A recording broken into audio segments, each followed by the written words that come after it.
What's up, guys? The attendance tonight was 13,400, sold out, 26 consecutive sellout since the pandemic. Fight of the night, no-brainer, Jan versus O'Malley. Performance of the night went to BRAWL and Islam. They all won $50,000. Congratulations. Who's got the first question? Dan down the front right here. Why is there always helicopters every time I'm doing press conferences? Pretty wild finish to the main event. Islam Makhachev obviously finished the way, Charles Oliveira, the way that he wanted on the ground. What are your initial impressions after witnessing what we saw in that main event? I literally didn't hear one word you said. Just thoughts on the main event. What did I think of the main event? Yeah, the finish. Incredible. I mean, I've been saying all week, you got two of the absolute best in the world in their prime facing off, and you know, when I went up into the octagon after, Khabib said, I told you he's the best in the world. And yeah, I mean, to beat Oliveira is one thing, to beat him the way he beat him is another, and as fast as he did it, he looked incredible tonight. You know, the big question going in tonight was how was he going to deal with the pressure? He dealt with it just fine. And given the way that Charles has looked so dominant lately and the way that Islam beat him pretty handedly, how far do you think he could take this in this reign? How long do I think he could take this reign? I don't know. That remains to be seen. You know, obviously, looks like Volkanovski's next, so, you know, Volkanovski never ceases to amaze me. Another incredible fight. Did you know he was going to call out Volkanovski? I did not, no. So that... When I was up there, Khabib said to me, we're going to fight all the time and we want to fight everybody. That's what he said to me, you know, after the fight. So is it safe to say that's going to be the main event for the Perth card? Probably. I don't know. We'll see. Where do you go with Charles from here? He seems like he wants to keep fighting. He wants to get that title back. How soon do you want to see him back? I assume you would want him on the Rio card as well. Yeah, I don't know. We'll see. You know, obviously, you know, the guy is incredible. I mean, up until that fight just happened, you know, he was the best in the world in that weight class. So we'll see what's next. And looking at the co-main event, were you aware that TJ Dillashaw had that shoulder injury leading up to the fight? I had no idea. That's a problem. Yeah. How do you think the Athletic Commission could have missed that? Because he said it had been dislocating a lot throughout training camp. Yeah. Well, I mean, how could the Athletic Commission know if he doesn't tell us? You know what I mean? You got to tell everybody. You got to tell us. I mean, he looked good. He was in great shape. It's not like he came in out of shape. He looked like he was injured or whatever. But yeah, that's something that he should have told us. Then based off of what you had said earlier, was the plan still to have Sean fight Aljamain, considering Sean won and Aljamain won? Does Sean fight Aljamain now? Yeah. I don't know. I mean, you know, I don't make fights, and the fight just happened. We'll see what's next. And finally, what did you make of Bilal Muhammad's performance? Another victory over a guy ranked below him.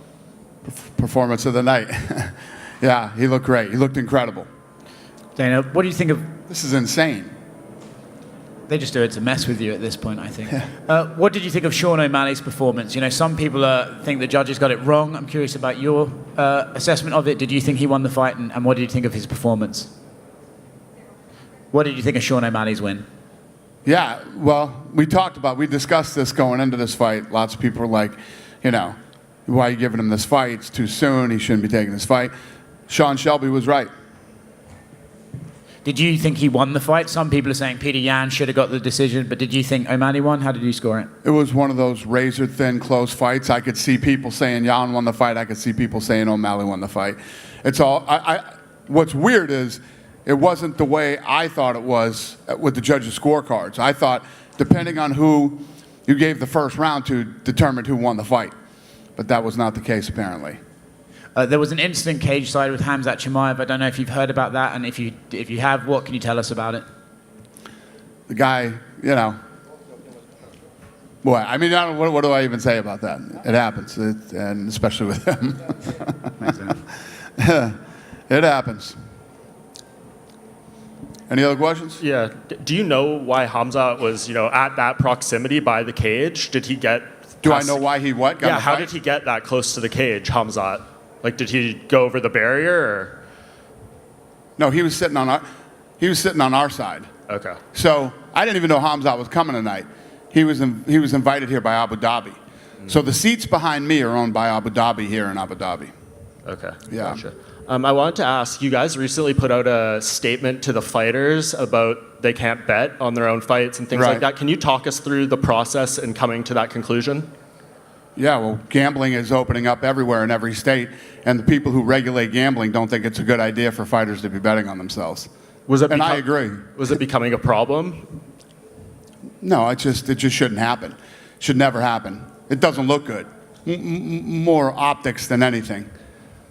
And wanted to ask you too, Dan Hardy, your former commentator, made a statement this week saying that the last time you guys were in Abu Dhabi for the Max Holloway-Calvin Kattar fight, that you had staged a video where you showed sympathy for Calvin Kattar, and it was all staged. Did you see that, and do you have a response to those comments?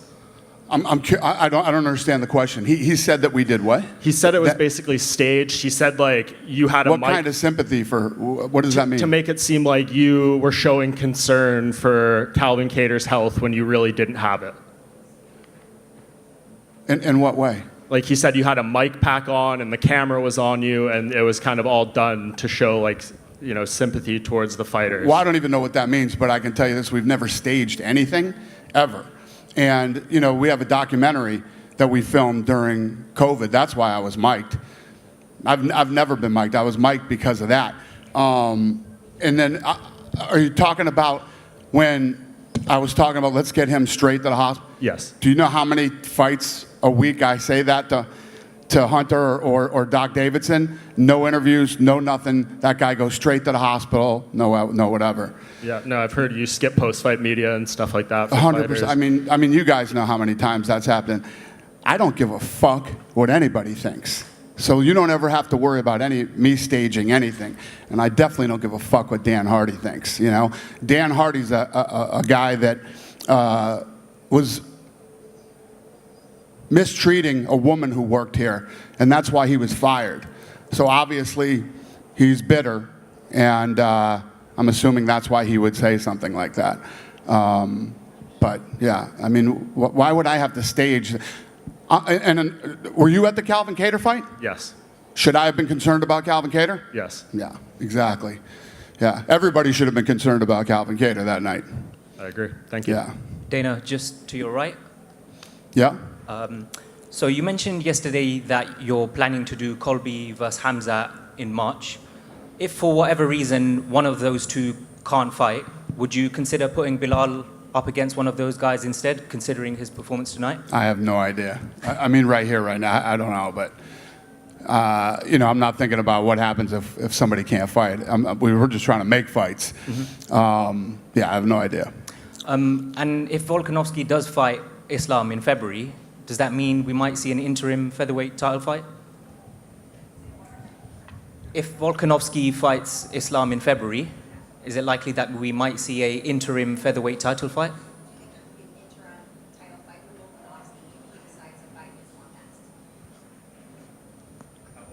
If he, oh, no, that wouldn't happen. That was it. Thank you. Dana, To your right. the situation right now at bantamweight division becomes more and more interesting.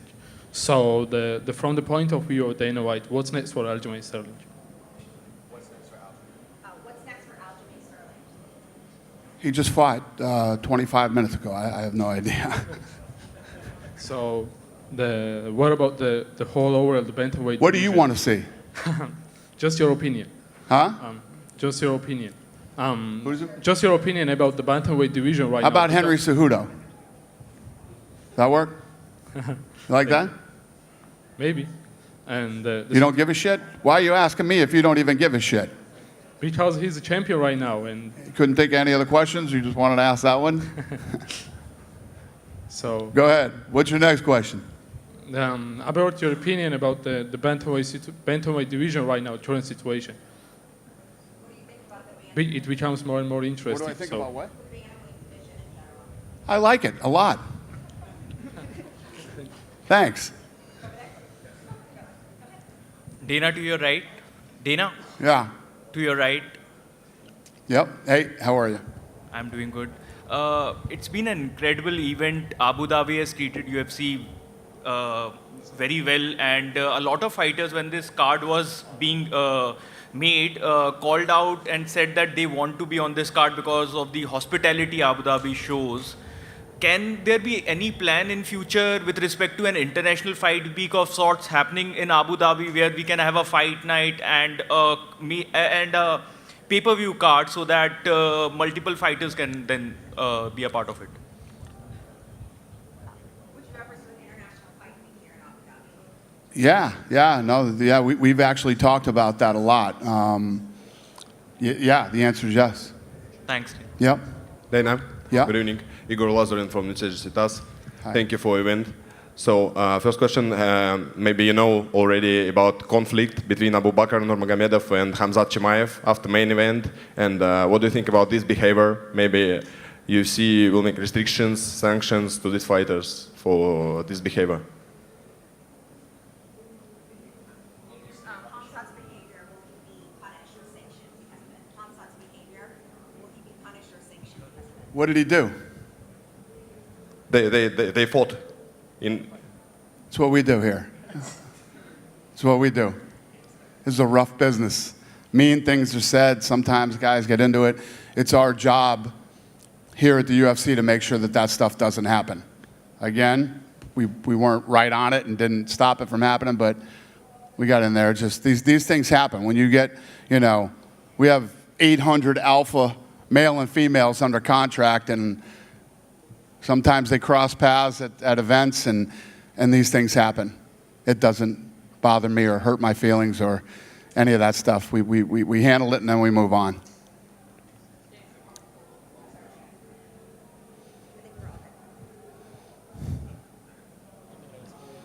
Hey, you. Oh, okay. You had mentioned Henry Cejudo. Did you have any conversations with him in regards to his return? No, that guy was just in the top of my head. He asked me that question. I said, maybe Henry Cejudo would be fun. He didn't think so, but I don't know. Maybe other people do. But have you spoken? Have you guys spoken to Henry recently? Well, Henry's been out there talking, and he wants to come back, and he wants to, and I think, how long's he been back in the USADA pool? Anybody know how long he's been back in the USADA pool? No? 6 months? Yeah, so, he could fight. So maybe you do him and Aljamain Sterling next.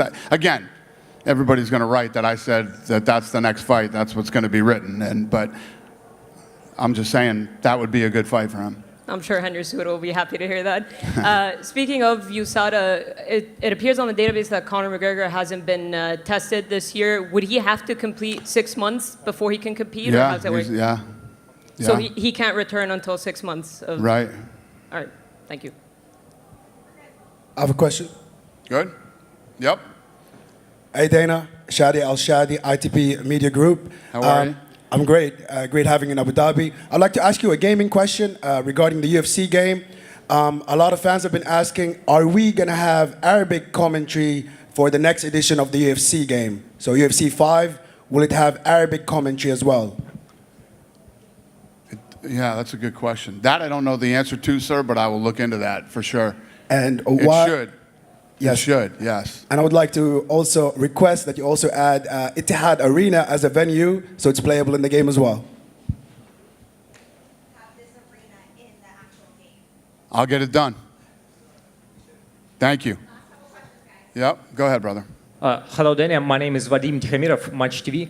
What do you think about Islam Makhachev in pound-for-pound rankings? Now he's but... No, it's a great question. Where is he now? I don't even know off the top of my head. What is he? What is Islam ranked now in the pound for pound? He's no. Oh, well, that's fucking interesting. There you go. Well, I think he's gonna